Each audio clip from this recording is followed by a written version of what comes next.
एक मित्र ने पूछा है कि स्वामी जी, सभी बुद्ध पुरुष कहते हैं कि प्रेम जीवन के लिए जरूरी है। Love is necessary for life. और हम आज के परिप्रेक्ष्य में देखते हैं कि प्रेम ही जो है जीवन के लिए बाधा बनती नजर आ रही है।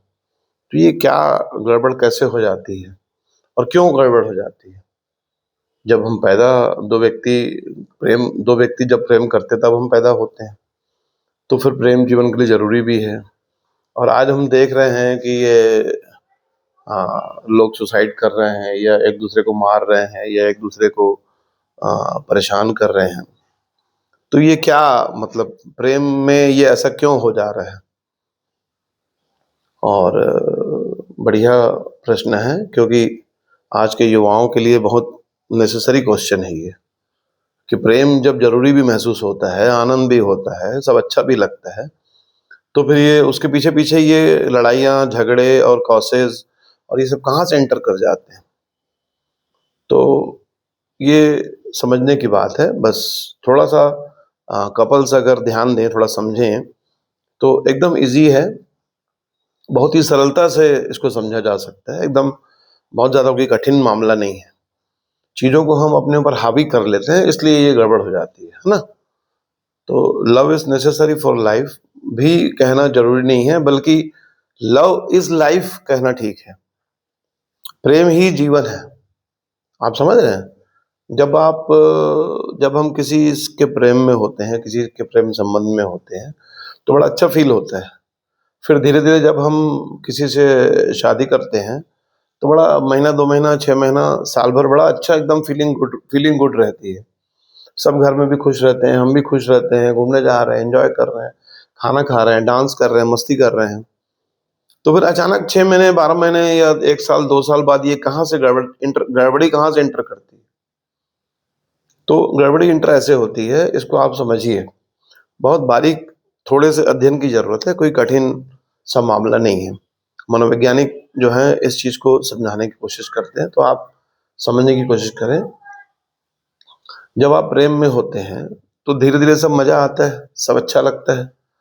फिर शादी-वादी होती है, तब सब एकदम गुड फीलिंग रहती है और अपन डांस करते हैं, मस्ती करते हैं, सब आनंद होता है।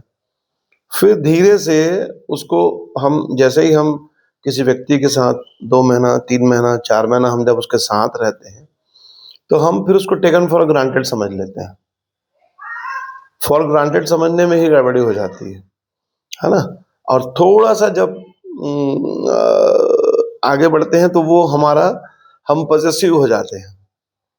पॉसेसिव का मतलब ये होता है कि जब आप किसी के प्रेम में होते हैं, तो फिर आपको लगता है कि ये मेरा है, ये मेरा ही बन के रहे।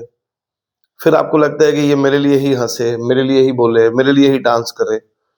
तो बस जैसे-जैसे ये मेरे का भाव बढ़ता है, यूनिवर्स में मेरे जैसा कुछ नहीं है। पूरा यूनिवर्स जो है बस है, वहाँ तेरा मेरा कुछ नहीं है, वहाँ बस है।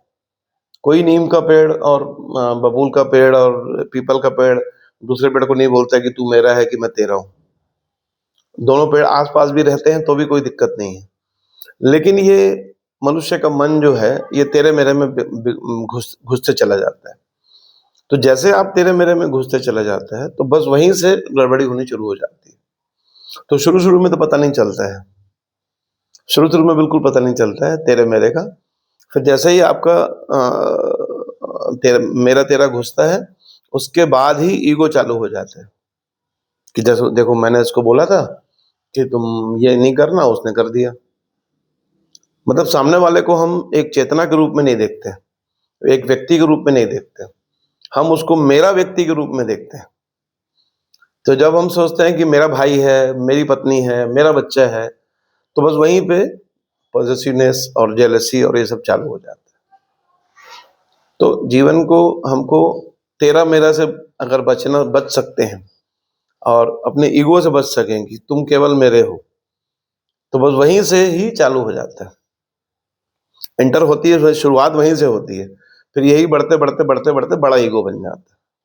तो जब बड़ा ईगो बन जाता है, तो फिर आप सोचते हैं कि साले को मैं बोला था उसको, उसने मेरा कहना नहीं माना।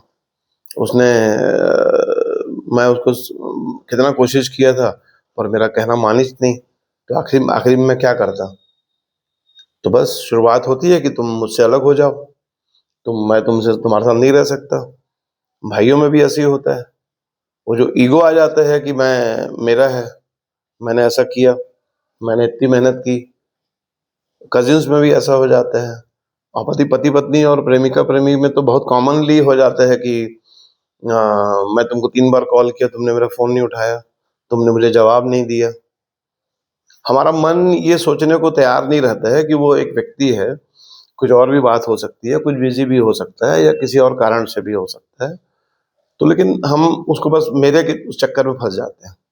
उसको उसकी इंडिविजुअलिटी को नहीं देख पाते।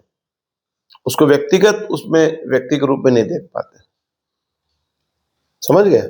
जबकि देखिए आप फ्रेंडशिप में ऐसा नहीं कर पाते आप।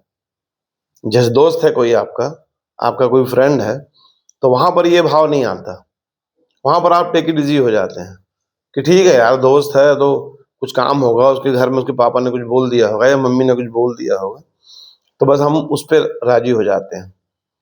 ऐसे ही जब हम टेक इट ईज़ी अपने फैमिली रिलेशन पे राज़ी होना चालू हो जाएँ, कि ठीक है भाई उसका भी व्यक्ति है, वो कभी बिज़ी भी हो सकता है, कुछ काम भी हो सकता है, कभी मूड, कभी कैफ़ियत, कभी मौसम खराब है, बहुत सारी चीज़ें, कभी तबीयत खराब है, बहुत सारी बातें हो सकती हैं। तो लेकिन हम उसको वैसा दोस्त के रूप में नहीं देखते हैं, और दोस्त की तो पुरानी बातें हमको याद भी नहीं रहती हैं। हम याद करते ही नहीं उसको, उसको उसी समय हम भुला देते हैं। भुला देना भी मतलब गलत है, उसको हम याद रखते ही नहीं। भुलाने के लिए तो याद रखना पड़ेगा। तो इसलिए क्या है कि हमको टेक इट ईज़ी लेना सीखना पड़ेगा। तब जाके हमारा जो प्रेम है, जो हमारा जीवन है, आनंदपूर्ण होगा, प्रेमपूर्ण होगा। आप समझ रहे हैं? और ये एकदम आसान है। जब शुरू से ही आप पहले दिन से ही इस चीज़ को अगर ख़्याल कर लेंगे, और ये सभी रिश्तों में कह रहा हूँ मैं, कोई ज़रूरी नहीं है कि पति-पत्नी में और प्रेमी-प्रेमिका में और ये सभी में है, चाहे भाई-बहन हो, चाहे कज़िन हो, चाहे माता-पिता हों, बच्चे हों। एक-दूसरे के प्रति हम जब टेक इट ईज़ी उसको लेना चालू कर देंगे, तब फिर आपके जीवन में, आपके रिलेशन में मजबूती आएगी। दूसरे की फ्रीडम बरकरार रखेगी, कि भाई ठीक है, हो सकता है उसकी तबीयत खराब होगी या कुछ और काम होगा, कहीं बिज़ी होगा, कुछ पढ़ रहा होगा, कुछ लिख रहा होगा या किसी और काम में होगा। बस इतने ही तो समझना है। मतलब ठीक है, मेरी शादी उससे हुई है, या मैं उसके पेट से पैदा हुआ हूँ, या मेरा मेरा बच्चा है, तो इसलिए मेरा रिलेशन है। लेकिन मेरा बच्चा है बोलना ठीक है, लेकिन सिर्फ़ मेरा बच्चा मत बोलिए, वो एक्चुअली एक्जिस्टेंस का बच्चा है। परमात्मा ने उसको पैदा किया है, आपके पेट से पैदा हुआ है, लेकिन उसको परमात्मा ने पैदा किया है। तो जब इस भाव से हम उसकी फ्रीडम को बरकरार रखेंगे, तब रिश्तों में प्रगाढ़ता आती है। तब वो सामने वाला आपका रिस्पेक्ट करता है, कि ठीक है यार, इसने मुझे मतलब किसी काम के लिए ज़बरदस्ती नहीं की। तो जब आप फ्रीडम देते हैं, तो ऑटोमैटिक वो व्यक्ति कहीं जाने का सवाल ही नहीं है, कहीं जाने का कोई मतलब ही नहीं है। समझ रहे हैं? तो ये 2-3 चीज़ों को अगर आप नोटिस करें, तो आराम से आपका हमारा जीवन जो है, एकदम फ्लो में चलेगा, बढ़िया, आसान में। तो वो जो आसान में चलना हम जानते नहीं हैं, बस वो मेरे की पकड़, मेरे का भाव में हम उलझ जाते हैं। ठीक है? ये 2-3 बातें ख़्याल में रखिए और अपने जीवन को आनंदपूर्ण जिए।